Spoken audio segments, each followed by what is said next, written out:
What's up, everybody?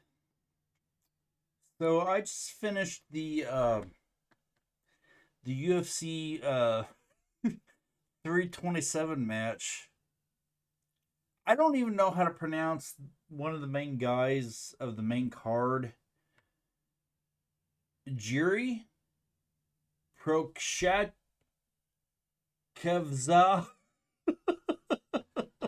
versus Carlos Ulberg. I don't know. I don't know how you pronounce a man. Obviously, I got it all fucked up, so bear with me here. But I just got done watching it, man, and it was actually a really, really awesome card. Uh, I was kind of surprised that the jury guy lost. I had it in my mind that he was going to wind up going down pretty quick.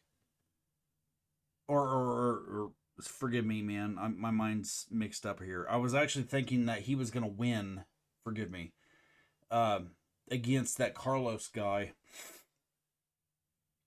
And that just goes to show how unpredictable UFC tends to be sometimes because I've been watching UFC now for the past, I don't know, man. I'd say at least 2 years. And I never used to really be much of a UFC fan per se. I was just some sort of casual watcher, and I still consider myself a casual watcher or fan. I can't really say a whole lot about the fighters or, recite anything about their statistics or, any of the stuff that the hardcore fans can do. Uh, I just like watching them because I love feeling like whenever I watch these things online, I feel like I'm kind of part of the event. I don't know if this is gonna sound pathetic or not, man. Maybe it does, and if it does, forgive me. But I just feel like whenever I'm sitting there watching stuff, I see these guys in this big arena, fans all around cheering them on. I see the fights, I see the refs come out and give their judgments or whatever it is that they do.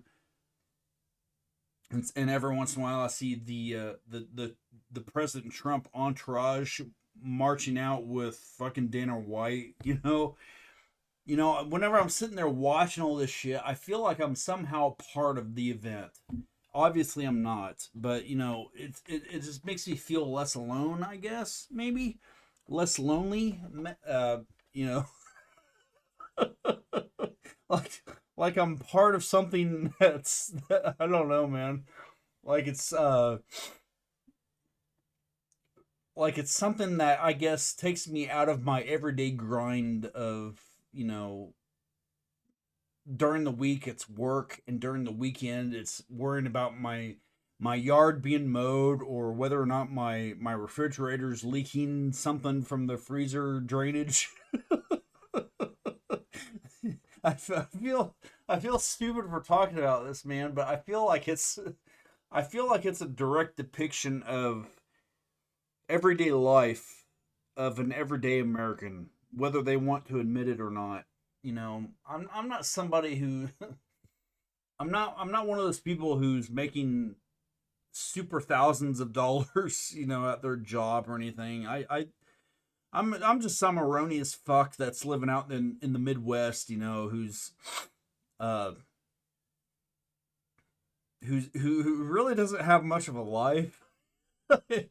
I guess, I've got a metal detector. I've got 20-year old vehicles, so it's like I don't know, man. It's like I'm one of those kinds of stereotypical archetypes that's got to find ways to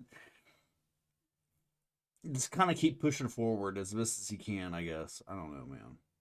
But I watched that UFC 327, man. It was a pretty awesome or card. The matches, some of them were pretty explosive. The Curtis Blades fight versus John Hokett. I'm really surprised that Hokit won. For anybody that follows UFC, especially this week, whenever they were doing the ceremonial press moments, I guess I can't remember how they how they label them. Ceremonial things though that they usually stream on YouTube. That Josh Hokit guy, he was the guy that was coming out and acting like Randy Savage from old WWF days. You know, he was coming out with his little headband stuff and trying to like act like Randy Savage and I don't know, man. Just go back and get on the UFC YouTube channel and look up some of the stuff about what happened this past week, and you'll understand what I'm talking about. But the guy's name is Josh Hokit. He was fighting Curtis Blades, and I've seen Curtis Blades fight before, man, and that dude is a fucking beast. And Josh Hokit, man, he won. I'm fucking surprised that he won, man. I never would have assumed that he would have won, but he did, man. And I have respect for him. I still respect Curtis Blades too, because I know that Curtis Blades is one hell of a monster too. But Josh Hokit, man, he's not somebody to disregard anymore. After that, it was the Azamat something and Paulo Costa. Paulo Costa won. He actually kind of went through Azamat pretty easily, which part of me isn't really surprised by. And I only say that because Azamat didn't really come. He doesn't really come across as some sort of, monster of UFC like Paulo Costa does, because Paulo Costa, he's got a little bit of a stage presence, and usually the guys that have stage presence are the guys that they're not the type to trifle with. And the Azamat guy, he's not.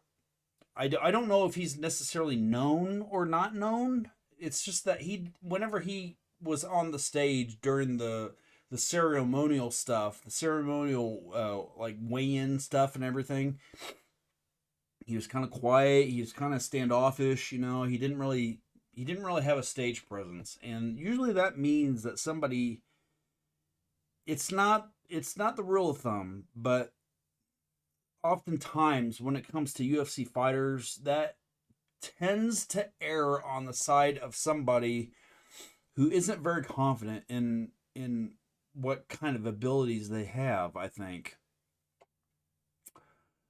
So it's not very surprising that he lost. And then of course there's the Jerry versus Carlos blah blah blah fight. I'm actually surprised that Carlos won, and I think he probably would have lost in most situations, but for whatever reasons, man, somehow he wound up. I think what happened was that he slipped in some really awesome uh, uh, strikes, and just I mean, I've seen it 1,000 times with UFC bouts.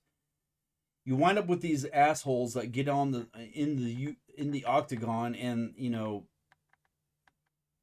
you kind of come into the match with certain kinds of biases, and you tell yourself, man, this guy's gonna waylay that other guy. He's gonna lay him out, blah blah blah. Only to see time and again how the underdog winds up slipping in just the right strike at just the right time and completely lay out the other dude. Now, I'm not going to sit here and say that that's necessarily what happened with this Jerry fight, or Jerry versus Carlos. And I know that I'm probably pronouncing the name wrong. Forgive me if I am. But the main event though, I was really surprised at the outcome, because that Carlos guy, I remember hearing Joe Rogan talk about how he thought that maybe something happened to Carlos's ACL, because there was a moment in the match where Carlos kind of stepped back on his right foot or his right leg, And the way he stepped back on it, the way he put his weight on it and stuff, Joe Rogan seemed to recognize that as some sort of point where the ACL began to kind of buckle or something, break, I don't know, snap. And you could tell that there was something going on with his leg because after that moment, that Carlos guy seemed to be kind of limping around. But there was just some moment though that happened between him and that Jerry guy, the the samurai guy or whatever, you know. He I don't know if he put his guard down or what, but Carlos slipped in the perfect strike, and that changed the entire tide of the match. And after that, man, that Jerry guy went down, and it was fucking done.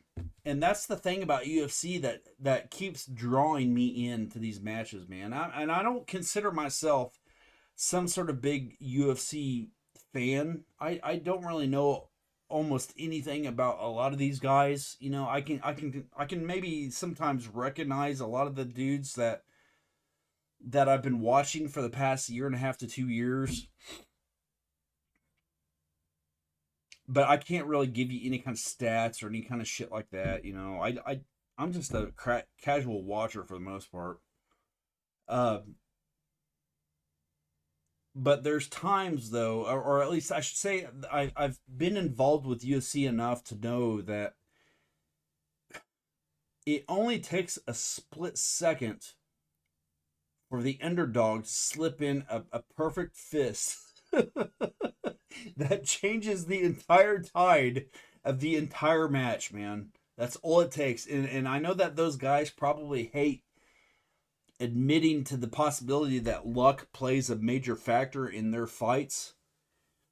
But as an outsider looking in, man, I can tell you right now that there is a hell of a lot of luck that plays a massive amount of a factor into the outcomes of those of their fights. You do, it's I mean, don't get me wrong, man. All of those guys are beasts, and women too, man. The chicks that fight in that shit, all of those people are insane athletes, and the stuff that they do all the time during their matches and stuff, it's just insane.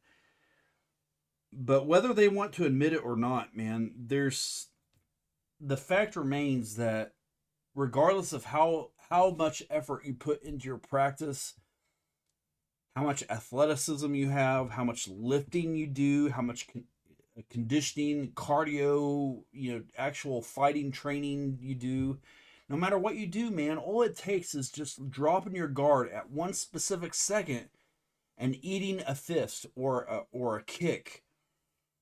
And if you do it at the right time, man, you are fucking done.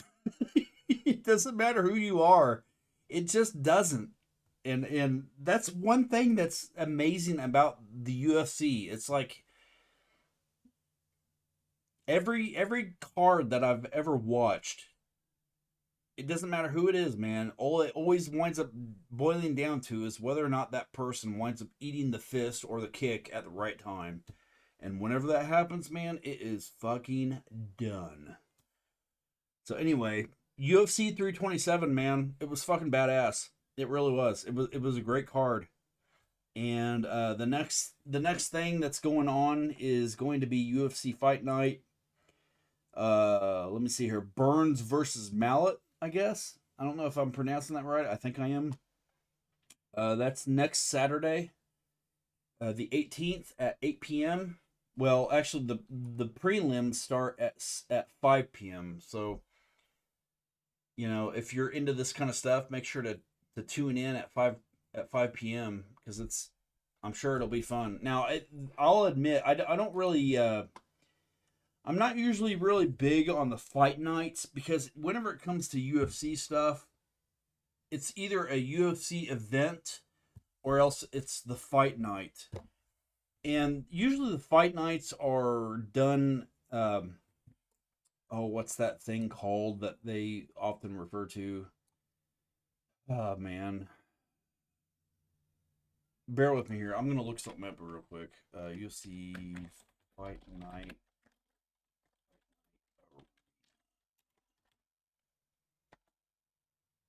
the apex. Okay, so this is a little bit of a thing where UFC culture is concerned.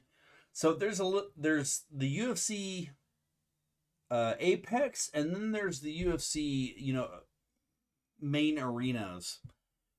The UFC main arenas, or whatever it is, whether it be in the main Las Vegas type stuff or some other big event area, those things have a certain kind of atmosphere, I guess. It's a big arena. It's got thousands of people in there at one time. It's a fucking thing, and you realize that you're involved in the thing whenever you're sitting there listening to all these people cheering on and all. The all the music and all of the lights and everything else, all the seating and whatnot. I mean, the UFC events like tonight, where it was UFC 327, those are big deals. That's usually whenever you start seeing like President Trump show up with his fucking entourage coming out at some point. Joe Rogan being one of the announcer types or hosts or whatever you want to call him. All of that stuff. That's when it's a big deal. But the UFC Apex, that's a different beast altogether. And it's still fun. Don't get me wrong, man. If you're a UFC fan, or even if you're just kind of like me and you're just sort of a casual viewer, that stuff can still be fun. But there is a difference between the UFC events and the UFC Apex. Because when it involves the UFC Apex, it's a completely different arena. It's much smaller. It doesn't have the atmosphere that you have with the main UFC cards or events. It's a much smaller venue.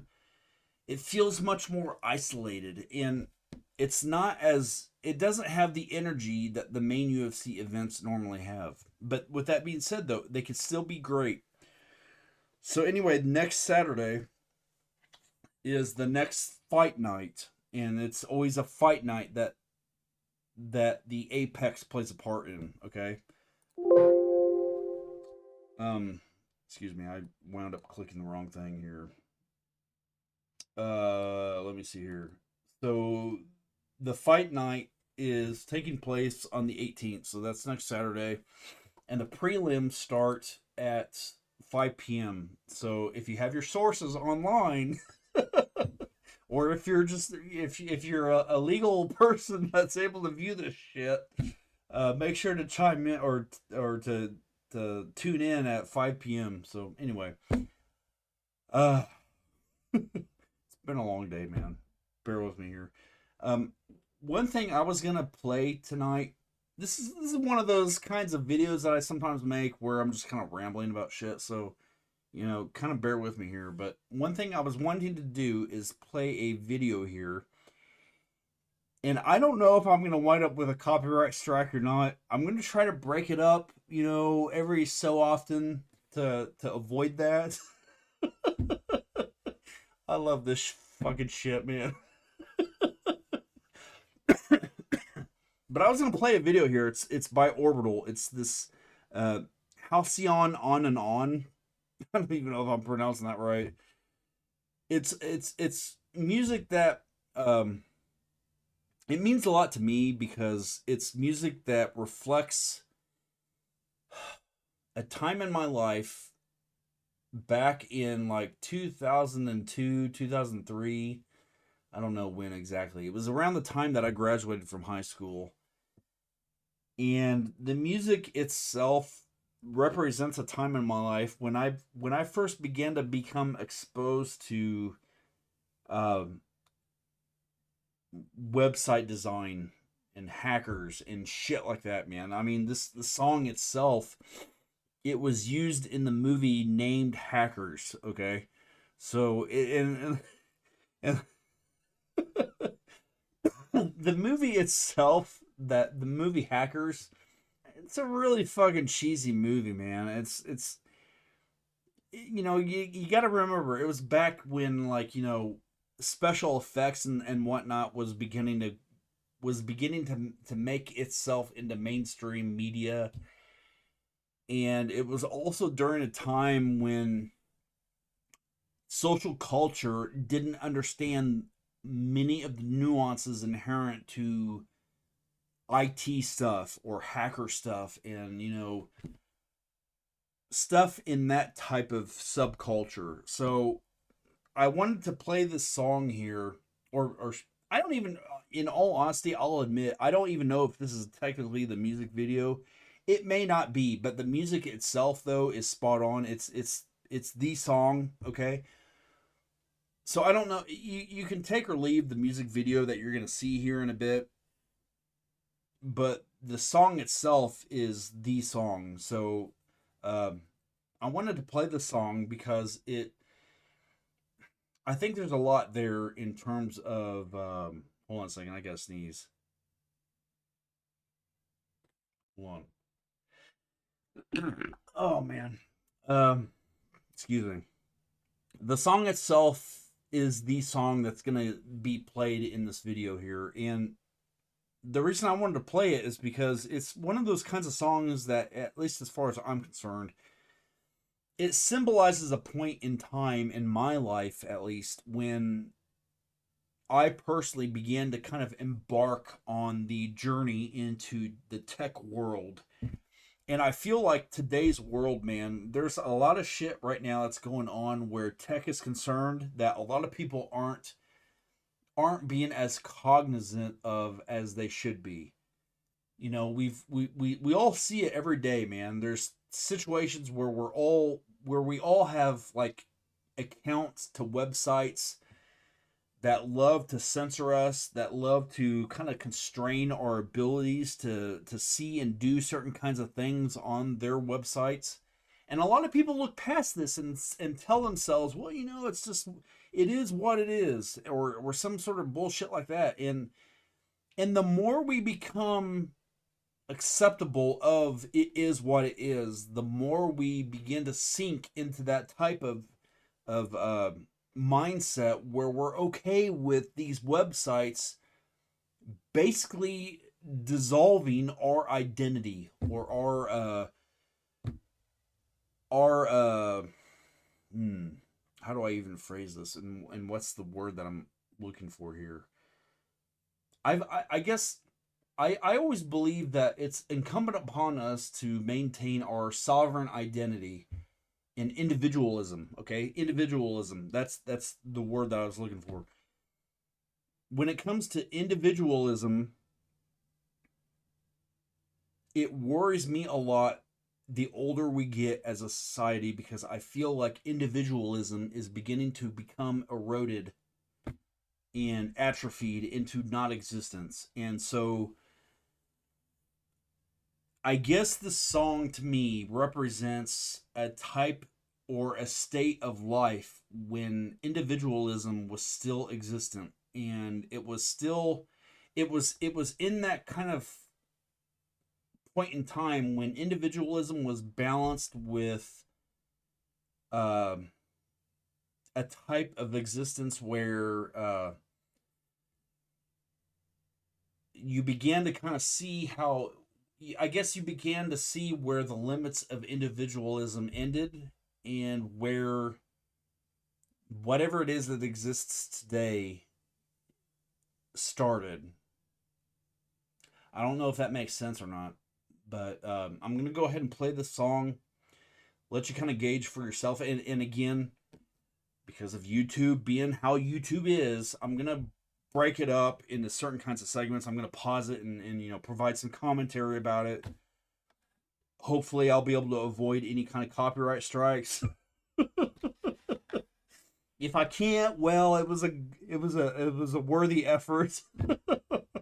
But in any event, I'm hoping that YouTube won't be the dick that it tends to be sometimes and just let this fucking thing publish, man, because it's not as if I'm trying to fucking monetize from this shit. I'm just trying to provide some sort of commentary about how this fucking music and culture winds up relating to how I am today, and and possibly insights into where things might be headed. So anyway, I'm gonna go ahead and play this and hope for the best. Let me see here. Got to get my OBS navigation here figured out. Okay, here we go. Again, this is called, or this is the song. It's by Orbital. It was used in the Hackers movie. Okay, back in like I don't know, fucking 2000 something. It was a really cheesy film, but from an occult standpoint, it was pretty cool. And it's called Halcyon or Halcyon. I don't know. On and on. I can look at the title. Okay, here it is.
Okay, real quick.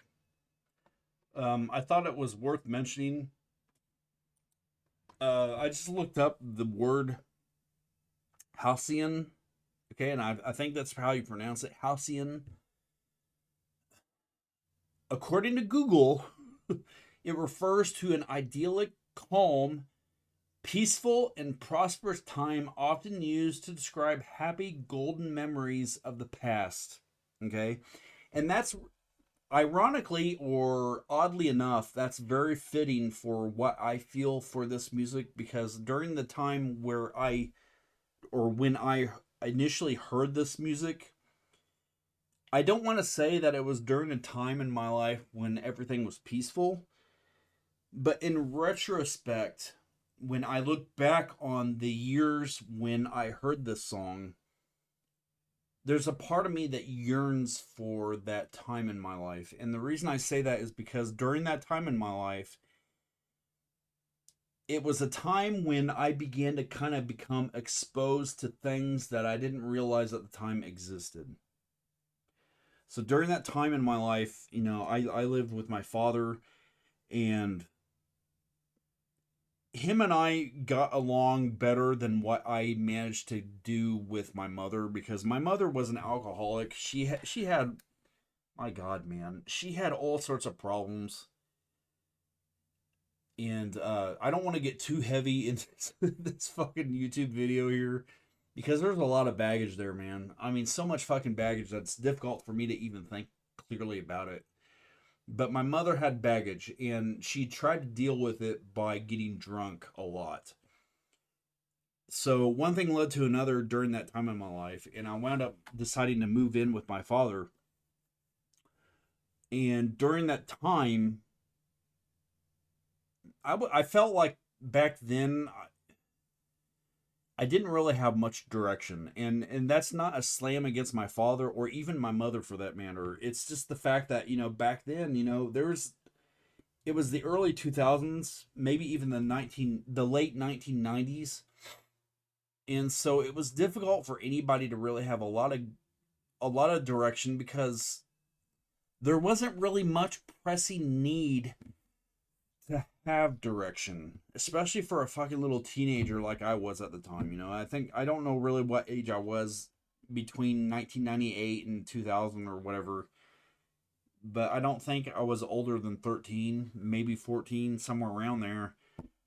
And during that time, the internet was becoming mainstream. it still wasn't completely mainstream. It was a force that was to be reckoned with, but it wasn't something that was really like a household name or anything. You know, I remember back then during the Windows 95 era, nobody completely understood what was required to even get on the fucking internet. You know, I mean, back then you were dealing with all sorts of different kinds of configurations and stuff, and everything was just so open and exposed security wise. I mean, it was just a nightmare for anybody who nowadays has a profession of internet security. So it was a goddamn nightmare. But I remember my time during those years. It was a time when I was beginning to become exposed to the internet, and this whole entire new world began to open up to me. Okay, things like HTML, and at that time cascading style sheets were a brand new thing and barely even understood or used. So I mean, CSS, fucking cutting edge, you know. At that time it was mostly just HTML and like inline attributes and shit like that, and you know, there was some JavaScript here and there and stuff like that, you know, but beyond that though, there was no such conception about dynamic websites. There, you know, the concept of content management systems was alien. Databases, you know, all this fucking shit, man. It was just fucking, it was barely even conceived, let alone put into any kind of practice. Because at that point in time, the late 90s, early 2000s, we were still on the last leg of the 80s in terms of, you know, what the internet was coming to fruition of. So there weren't really a lot of stuff there uh,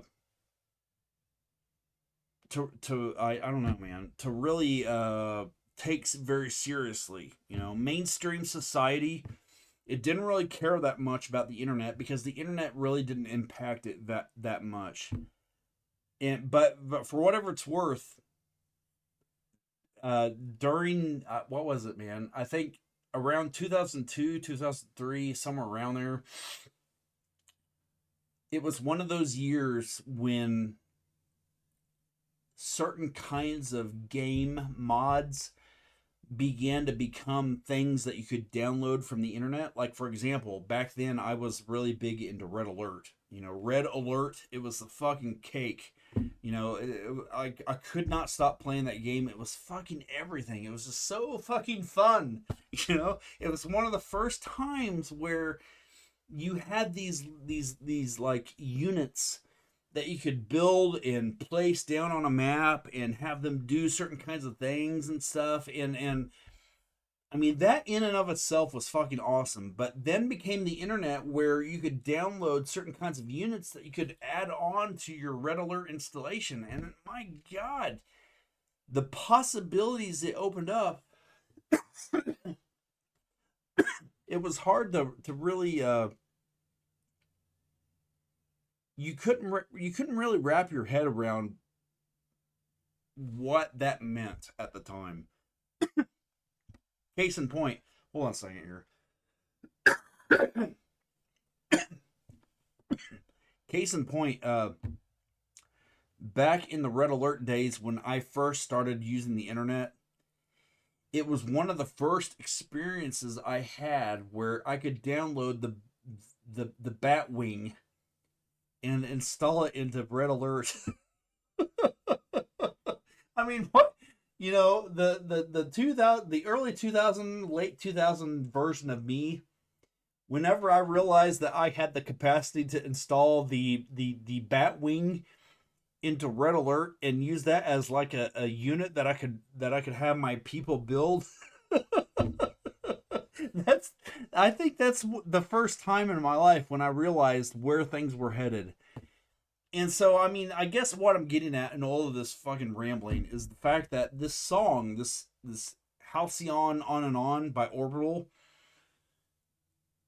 it's one of the cultural types of save points where I feel like during the time of first hearing this music,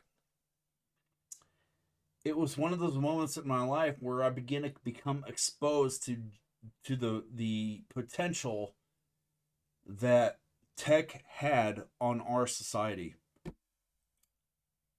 And a lot of it came to fruition from that movie Hackers, you know. And again, I realize full well that the movie Hackers is one of the most cheesiest fucking movies out there. You know, especially when you get to the scenes where it shows someone actually hacking into a system.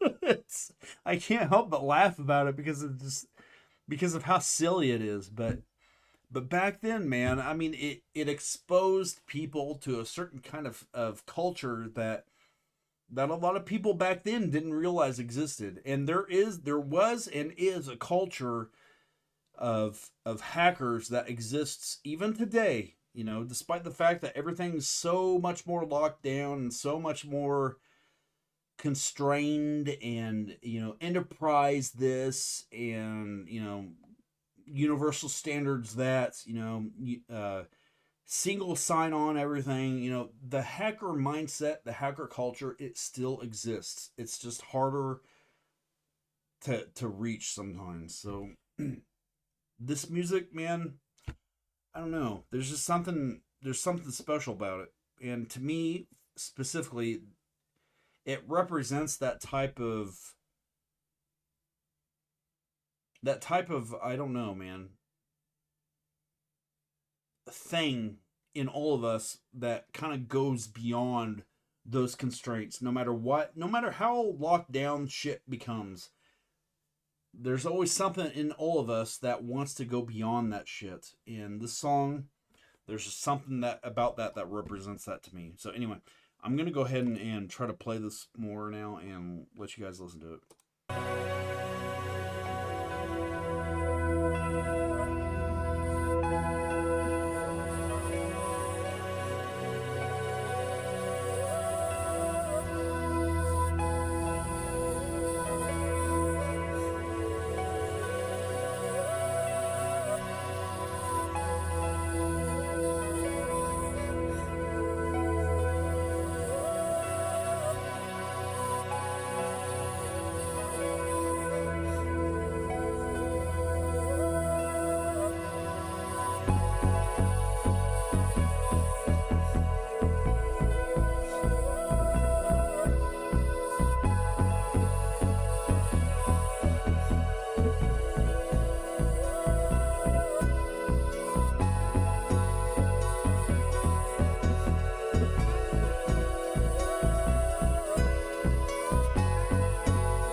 Okay, so this song here, this beginning opening I don't know, man, intro phase of the song, I guess. This actually was the intro of that movie Hackers. And I remember whenever I first heard the song, I think it was during the initial 2000s, somewhere around, I don't know, it was anywhere between 2000 and 2002, because I graduated from high school in 2002, and I remember seeing the movie Hacker sometime in between 2002 and 2000. And during that time, I think was the time in which trance music began to really take off, because a lot of people who have been following trance music for years, they'll tell you that the golden years of trance music was the early 2000s, and a lot of them will say anywhere between 2000 and 2005 or 6 because that really was the golden year of trance music.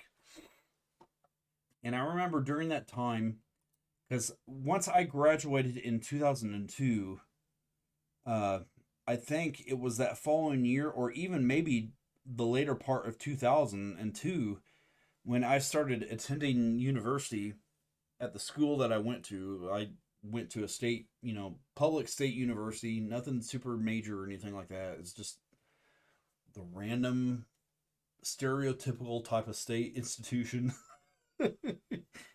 uh, During those initial years, whether it be 2002 or 2003, trance music was beginning to take off, man. It was the fucking golden era of trance. Armin van Buren. Uh, let me bear with me here, because what I'm gonna do here is I'm gonna wind up bringing up some of my personal home library of music here. And the reason I'm doing that is because I want to make sure that I tell you or give you some examples of the people that I'm talking about here. Uh, so some of the trance people that I began to become, a lot of the people of the trance world that I listened to were DJ Trinity, DJ Tiesto, or more aptly put, Tiesto. Some of those guys are major players in the trance era of stuff. Jan Johnston is another trance person during those years. Uh, Let me see here. Who are some of the other people? Because I have a shit ton of music on my various external hard drives that I often use to store my stuff on, and so I try to. It's difficult for me to remember all of these different DJs and artists and whatnot, because there's just so many of them. But Jan Johnston, Armin van Buren, Tiesto,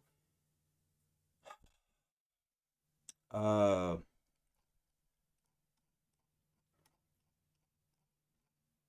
those are some of the big ones that I remember off the top of my head. I'm trying to. Believe it or not, Moby was actually involved in some of that stuff, I think. Let me see here.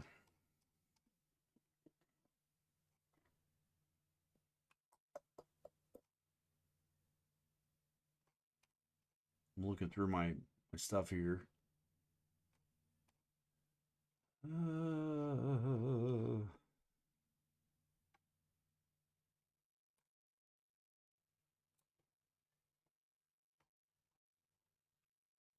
um,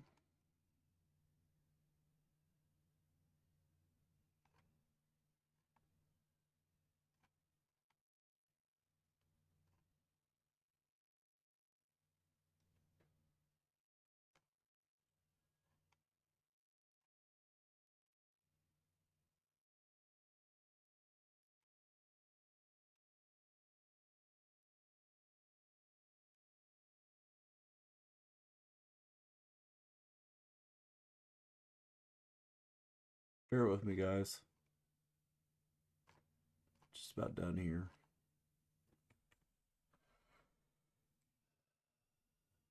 Marcus Schultz. I think. Let's see here. Marco Fulon, if I've got that right. And believe it or not, Massive Attack was another big player during the early 2000s. They weren't necessarily trance. They were more like, I don't know really what you would call them. They, I'm almost inclined to call them house, but not really house. They're more like an industrial type of house or something like that. They weren't really. Trance in my mind is something where you've got songs that are really long, and they've got like certain kinds of parts that are mixed in with one another. And oftentimes whenever it comes to trance, you have what's referred to as vocal trance, whereas which is where you sometimes have I don't know, man, major pieces of music with usually a female vocal that's going along in all of it, you know, and back in the early 2000s there was a lot of that type of stuff. Massive Attack didn't really fall into that type of categorization, but I think some of their stuff was usually used in some of the trance stuff. But anyway, I don't want to get sidetracked here because I'm looking at my all of my music files and stuff, and I don't want to do that here. But the point is that during this time of my life, during the early 2000s and so on,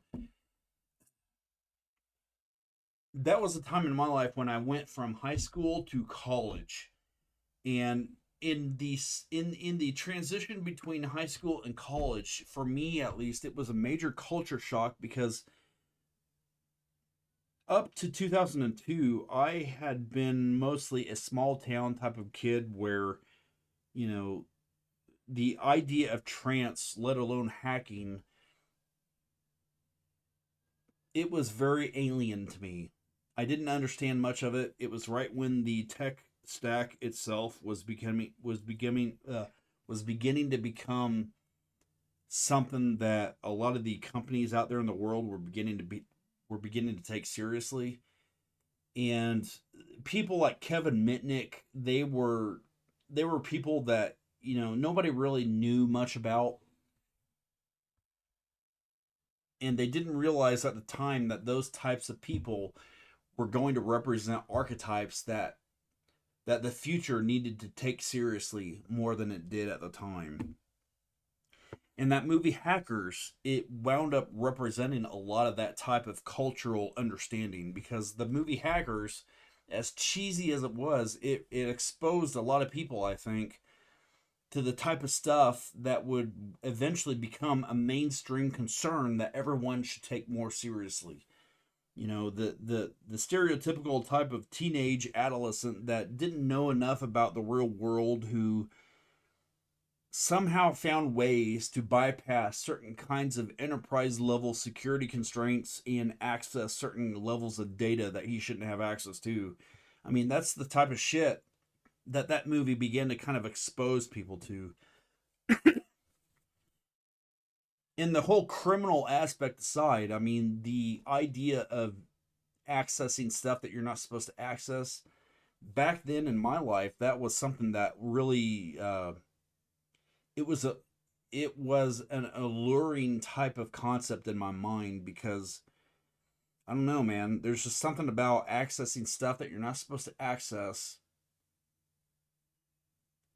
that hits home with me, from the standpoint of knowing that you're seeing something and accessing something that some force out there in the world is doing its best to keep you from accessing and seeing.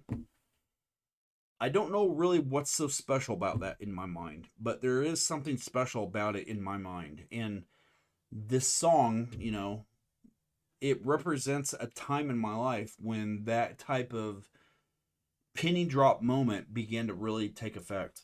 So anyway, let's keep going on with it.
Yeah, there's something worth mentioning about this stuff that you're beginning to see now.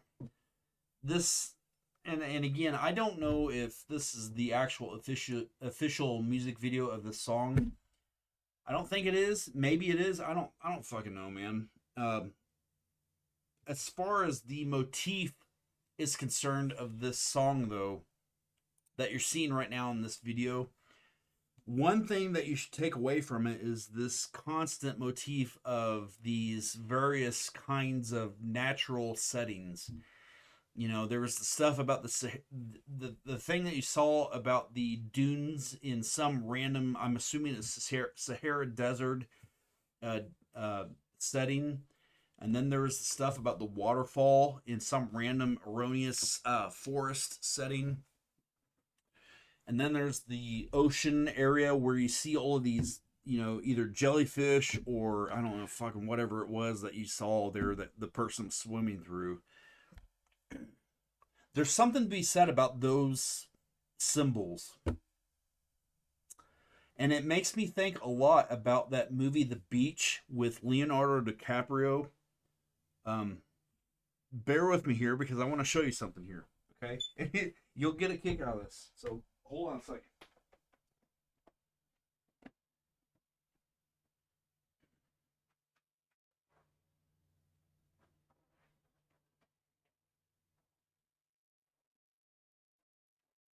So I bought this a few days ago on Amazon. Okay? It's a movie poster about that movie, The Beach. And the reason I bought it is because I've always been infatuated with the idea of escaping society and finding some sort of paradise, you know. The thing I can't stand about that movie though is the fact that it's that the people, the characters, I guess, that represent the colonists, if you will, they're all fucking morons. All of them. You know, they let people die. They allow themselves to fall victim to the lowest or the lowest hanging fruit of impulse, you know.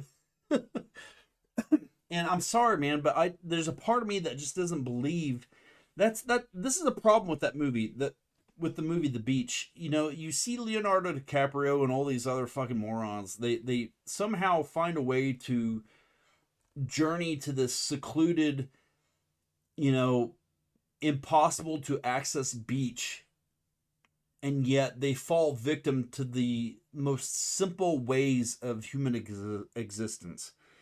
And you know, the stuff with, like, for example, the Sweden guy that they let die because he winds up being bitten or basically killed off by a shark. You know, the guy, I'm talking about the dude that they wind up basically killing and burying in the sand when they already make forays every once in a while to where was it? One of the places over there in not Taiwan, but God damn it, I need to look on my map here because I want to make sure that I reference the right place here. So Thailand, basically. Okay, so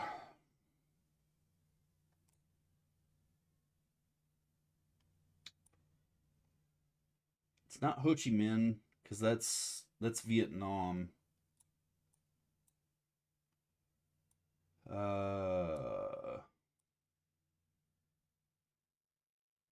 it's basically Thailand, I think, because I think the whole movie, the island itself is supposed to be, I think, in the Gulf of Thailand. Okay,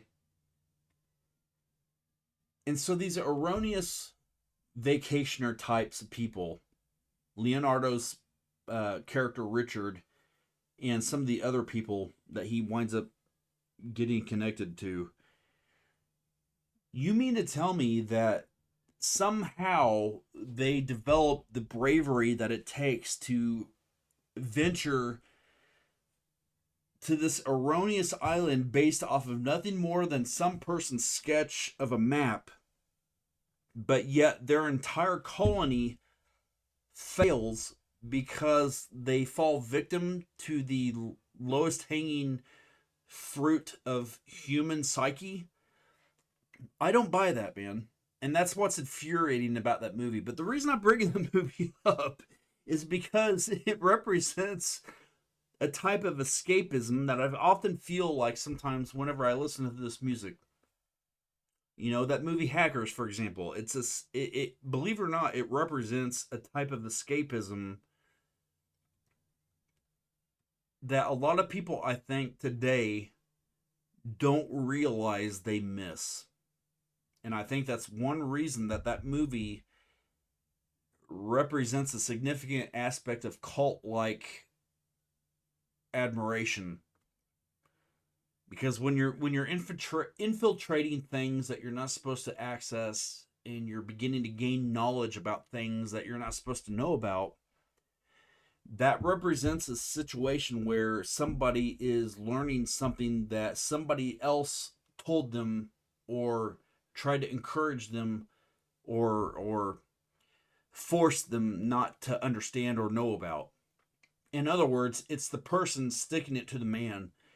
And so this music, man, I feel like the same way whenever I hear this music, because during that time in my life when I first heard this from that movie, it makes me feel the same way that I feel like sometimes whenever I watch that movie The Beach, you know, with Mr. DiCaprio.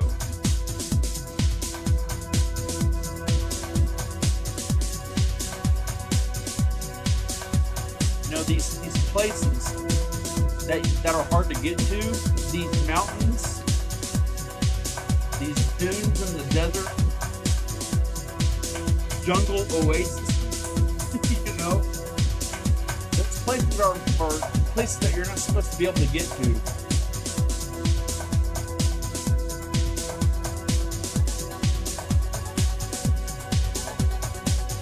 Okay? I mean, look at that, man. It's fucking paradise.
I have to say something here too. So a lot of the motif that you're seeing right now in this video, and again, I realize that this may not be the actual like official music video of the song. I haven't done enough research to know whether or not it is or not. If it isn't, fine, whatever. If it is, fine. Uh, but a lot of the subject matter that you're seeing here with nature, you know, how do I even put this? I've been working in IT now for the past 20 years, if not more. Okay. Every day I come into an office, I sit down at a computer, I stare at a screen, I do a bunch of shit that nobody really cares that much about. And I mean, don't get me wrong, I don't want it to sound as if I'm not appreciative of my career or my job or anything like that. It's nothing like that, man. It's just the fact that, when you're a human and you're like a living, breathing creature who's expected to sit down at a computer doing a bunch of stupid shit that at the end of the day nobody really cares that much about. I mean, anybody and their brother, a fucking monkey out on the sidewalk can sit there and create accounts for certain kinds of systems. It doesn't take a genius to do that shit.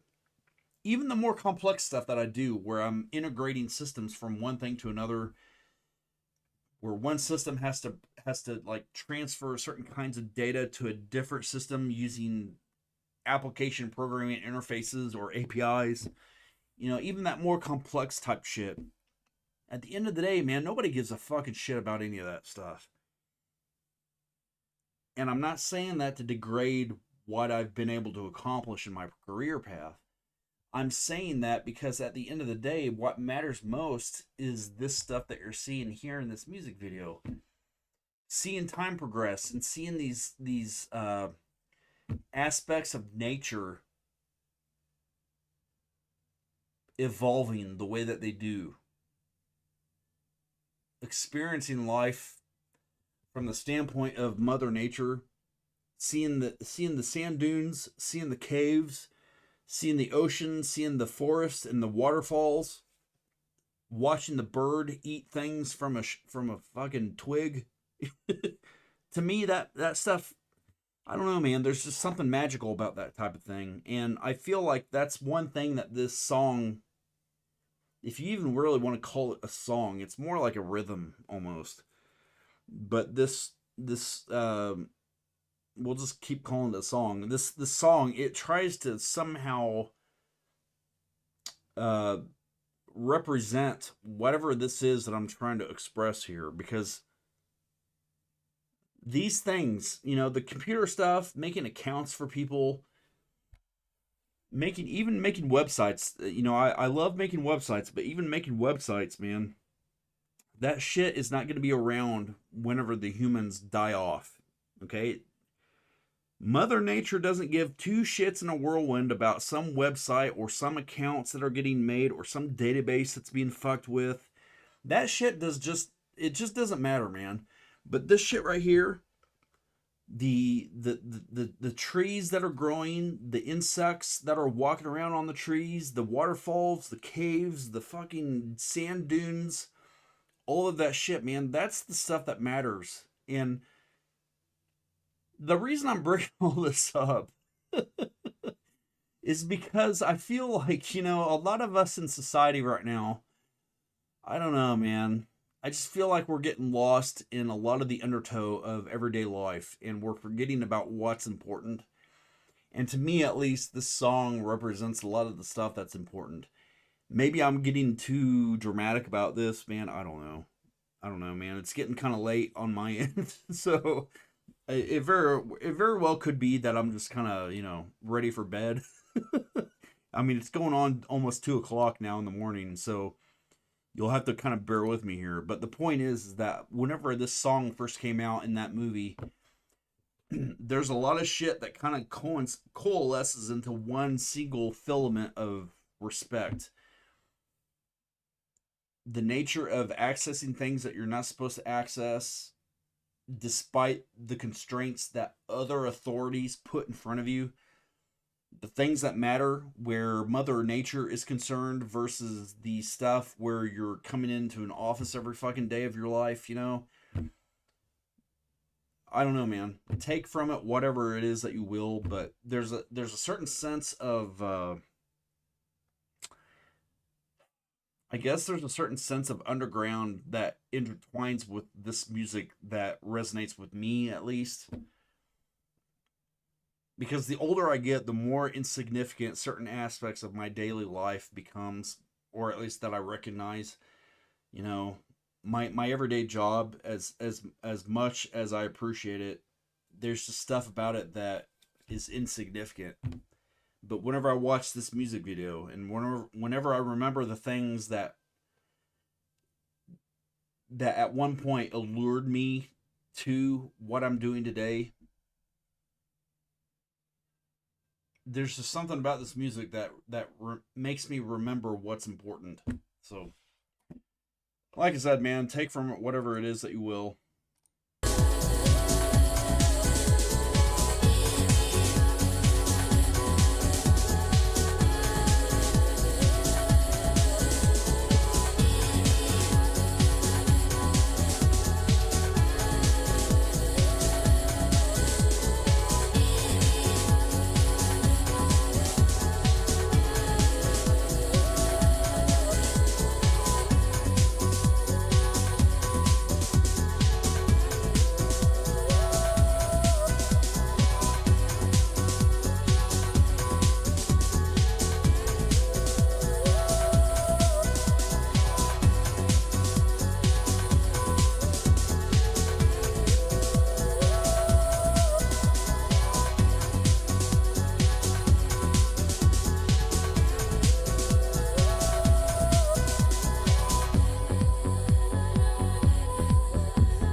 All right.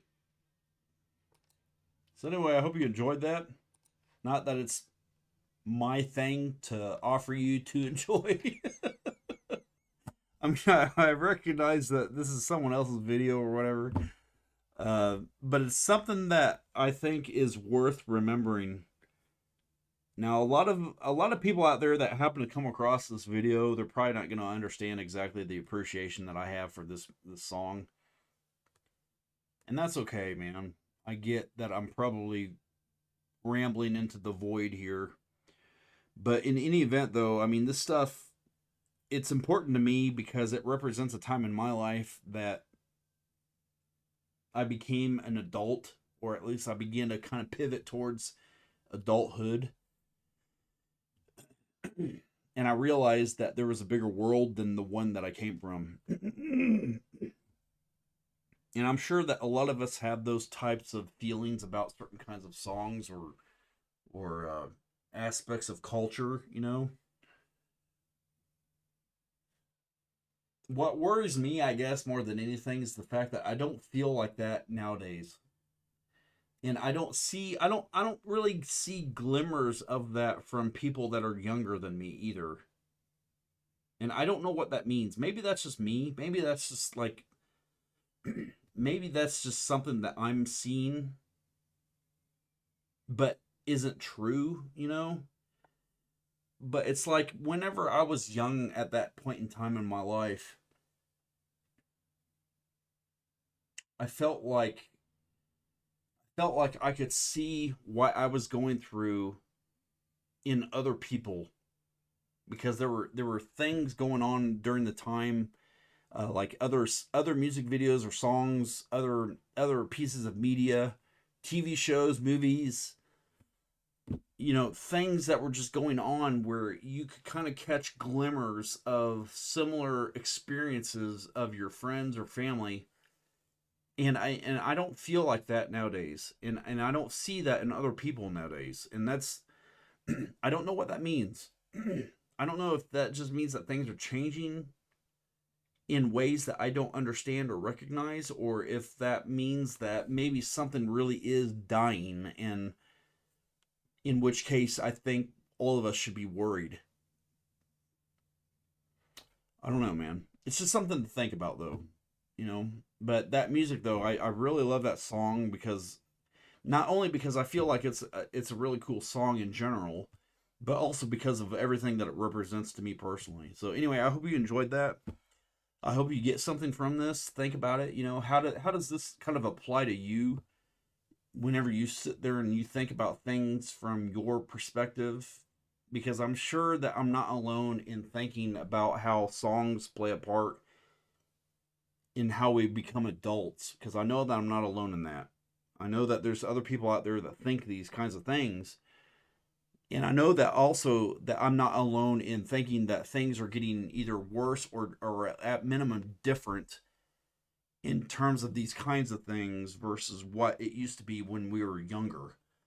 So anyway, if you're interested, I'd love to know what your take is on this.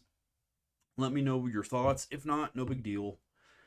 But there's gonna be more videos like this, man. I copyright strikes or otherwise, man. I'm not stopping this shit. You know, this is too fun. So anyway, I'm getting off here, man. It's getting late and I'm getting pretty sleepy. So hope you guys are having a good weekend. Stay safe, and I